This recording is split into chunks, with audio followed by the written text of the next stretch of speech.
आधी व्यवस्थित ते धुवून घेतलेलं आहे मी.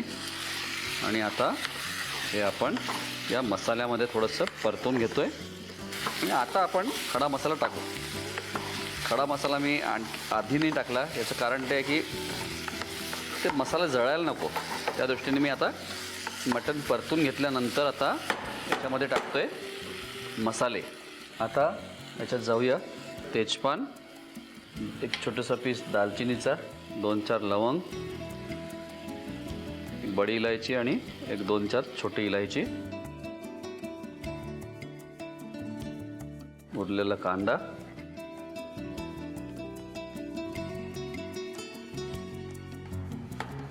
याच्यात जाऊ देऊया आपण आता हळद,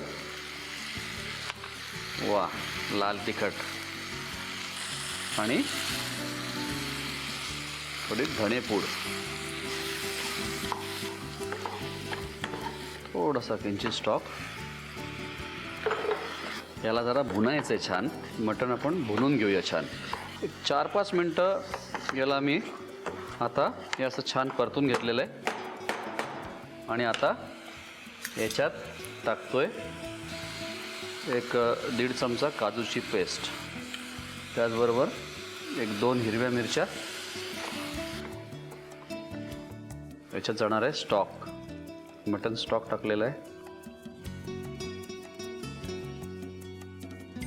आता टाकतो याच्यात मी एक 3 चमचे दही. याच्यात जाऊ देऊया मीठ,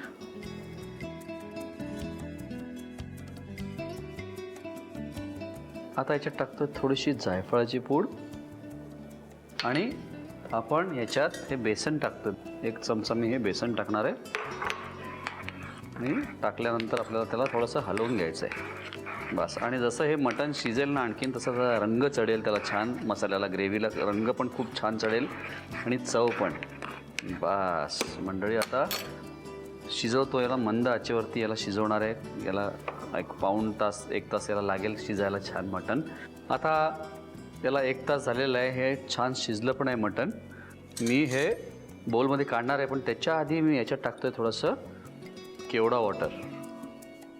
मंडळी, याला आता मी बोलमध्ये काढून घेतो आणि याला सर्व करतो. तोपर्यंत तुम्ही साहित्य आणि कृती लिहून घ्या. मेवार का गोश करण्यासाठी लागणारे साहित्य: कांदा, मटण स्टॉक, मटण, दही, बेसन, हिरवी मिरची, साजूक तूप, काजूची पेस्ट, आलं लसूण पेस्ट, खडा मसाला, केवडा वॉटर, जायफळ पूड, हळद, लाल तिखट आणि मीठ. कृती: एका खोलगट पॅन मध्ये तूप आणि तेल गरम करून त्यामध्ये 1.5 चमचा बेसन परतून ते बाउल मध्ये काढून घ्यावं. एका खोलगट पॅन मध्ये तूप गरम करून त्यामध्ये कांदा परतून घ्यावा. कांदा परतल्यानंतर त्यामध्ये आलं लसूण पेस्ट आणि मटण घालून पुन्हा नीट परतून घ्यावं. त्यानंतर खडा मसाला, कांद्याचे काप, हळद, लाल तिखट, धणेपूड, मटण स्टॉक, 1.5 चमचा काजूची पेस्ट, 2 हिरव्या मिरच्या, पुन्हा मटण स्टॉक आणि दही घालून एक उकळी काढावी. उकळी आल्यानंतर त्यामध्ये मीठ, जायफळ पूड, परतून घेतलेलं बेसन आणि केवडा वॉटर घालून मंद आचेवर मटण शिजवून घ्यावं आणि सर्व्ह करावं.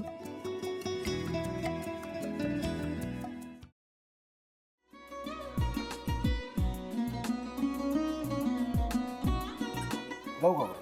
हो. असाच लावू ना?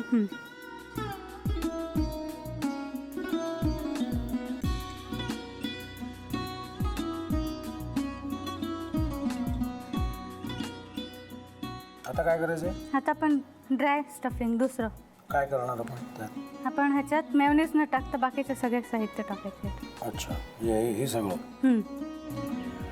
ऋतू, माझा तर विश्वासच बसत नाहीये.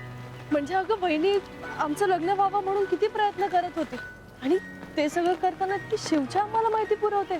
नाही, मला नाही वाटत. गौरी, खूप चांगली आहेस गं, म्हणून तुला सगळं जगत चांगलं दिसतं.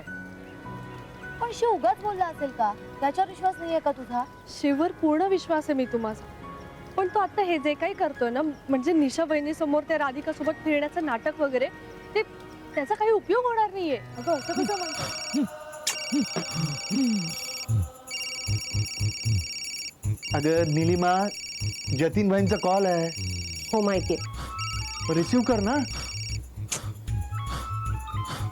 अगं बघ कट झाला. आता तू रिसीव केला नाहीस म्हणून ते मला करतील. अब पुन्हा आला बघ. घे बघू. पण हे एक ना एक दिवस घडणारच होतं. आता मला कळलं तुम्ही 2 दिवस झाले काय सांगत होता ते.